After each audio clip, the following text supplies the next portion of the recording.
ചെയ്യുന്നതോടെ ആണ് പിന്നെ ഞാൻ അറിയുന്നത് ഈ പറയുന്ന കാട്ടാളൻ സിനിമയുടെ ഇടയ്ക്ക് നടന്നുള്ള ഒരു പ്രശ്നം.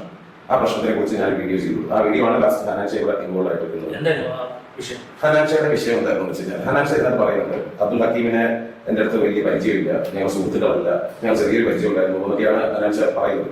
അതുകൊണ്ട് മാത്രം സിനിമയ്ക്ക് വേണ്ടിയിട്ട് മാത്രമാണ് അതിനകത്ത് പ്രവർത്തിച്ചത് പറഞ്ഞിട്ട് 25 ലക്ഷം രൂപ 25 ലക്ഷം രൂപ ഹനാൻഷ മീഡിയേറ്റ് ചെയ്തിട്ട് അബ്ദുൽ ഹക്കീമിന് വാങ്ങി കൊടുത്തു.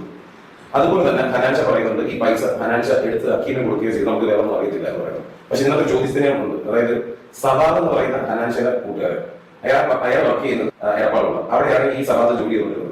അതേ അവരുടെ കട ഇന്നോവേഷൻ ചെയ്ത് ഹനാൻഷ കുറച്ചാകുന്നത്. ഇനി ഒരു ചോദ്യം എന്താണെന്ന് വെച്ച് കഴിഞ്ഞാൽ, എന്തിനാണ് സവാദിന്റെ അക്കൗണ്ടിൽ വന്ന 7.5 ലക്ഷം രൂപ ഈ കടയുടെ ഉടമയുടെ അക്കൗണ്ടിലൂടെ ആക്കിയിട്ട് വരുന്നത്? ആ അക്കൗണ്ട് വലിച്ചെടുത്ത് കൊടുത്തു എന്ന് പറയാൻ പറ്റില്ല. കാരണം എന്താണെന്ന് വെച്ച് കഴിഞ്ഞാൽ കടയുടെ ഉടമയുടെ അടുത്ത് വിളിച്ച് അന്വേഷിച്ചപ്പോൾ ആ 7.5 ലക്ഷം രൂപ സവാദിന്റെ അളിയൻ കുറിയിൽ കിട്ടിയ പൈസയാണെന്നാണ് പറഞ്ഞത്. അല്ലാതെ സെറ്റിൽമെന്റ് പൈസ അല്ല. എന്നാ പിന്നെ ആ പൈസ എടുത്ത് കൊടുത്തതിന് പ്രൂഫില്ല. ഇതിപ്പോഴും അക്കൗണ്ടിൽ കിട്ടുന്ന പൈസ മനസ്സിലായോ, ഈ ഗോൾഡ് ഉടമയുടെ. അപ്പൊ ഇതൊക്കെ നമ്മൾ കുറച്ച് വയറായിട്ടുള്ള ചോദ്യങ്ങളാണ് ചോദിച്ചത്. അപ്പൊ ഈ ചോദ്യങ്ങളൊന്നും ഉത്തരവിലൊക്കെ ഇല്ല. ഞാൻ പറഞ്ഞു ഇവർക്ക്, ഞാൻ പറയുന്നത് ഡിഫമേറ്ററി ആയിട്ടുള്ള ഒരു കാര്യമാണെങ്കിൽ ഇവർക്ക് ലീഗലി നേരിടാം, ഡിഫമേഷൻ സ്യൂട്ട് കൊടുക്കുക, എന്റെ പേര് ലീഗൽ നോട്ടീസ് കൊടുക്കുക. ഇത് കൊടുത്താൽ എന്റെ കയ്യിൽ വേറെ മാർഗം വരുന്നുണ്ട്. അതുകൊണ്ടാണ് ഞാൻ ആവശ്യപ്പെടുന്നത്. പക്ഷെ ഇവരെന്താ ചെയ്തത്, ഇവർക്ക് ഈ സത്യം ഇവർക്ക് സംസാരിക്കാൻ താല്പര്യം. അപ്പൊ ഇവർ ചെയ്യുന്നത് എന്താണ്, ഇതേപോലെ നമ്മുടെ അക്കൗണ്ട് പൊട്ടിക്കുക, നമ്മുടെ വീഡിയോ യൂട്യൂബിൽ റിമൂവ് ചെയ്യുക, ഇതൊക്കെ ഇവർ ചെയ്യാറുള്ളൂ. അപ്പൊ ഞാൻ വിചാരിച്ചു എനിക്കിതൊന്നും കുറച്ച് ആൾക്കാർക്കൊന്നും പറയാം. കാരണം നമ്മുടെ സത്യം അറിയണമല്ലോ, ചോദ്യം ചെയ്യപ്പെടണം അവരുടെ. കാരണം ഇവർക്ക് അക്കൗണ്ടബിലിറ്റി ഏറ്റെടുക്കാൻ പറ്റത്തില്ല. ഹനാൻഷ ഈ പൈസ വാങ്ങി എന്നുള്ളതിന് വേണ്ടിയിട്ട് ഇൻസ്റ്റാഗ്രാം പോസ്റ്റ് ഇടുന്നു. ആ ഇൻസ്റ്റാഗ്രാം പോസ്റ്റ് പുള്ളി തന്നെ റിമൂവ് ചെയ്തു. പിന്നെ ഹനാൻഷ പറയുന്നുണ്ട് ഒരു 25 ലക്ഷം രൂപ മാത്രമേ മീഡിയേഷൻ നിന്നിട്ടുള്ളൂ.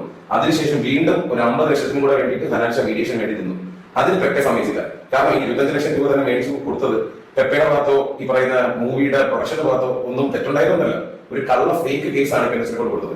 ഈ പെൺകുച്ചുമായിട്ട് നടന്ന ബന്ധം കൺസെൻഷ്യലാണ്. അത് ഈ പെൺകുട്ടി തന്നെ അംഗീകരിക്കുന്നുണ്ട്. അതെ, ആന്റണി പെപ്പയുടെ വിഷയം.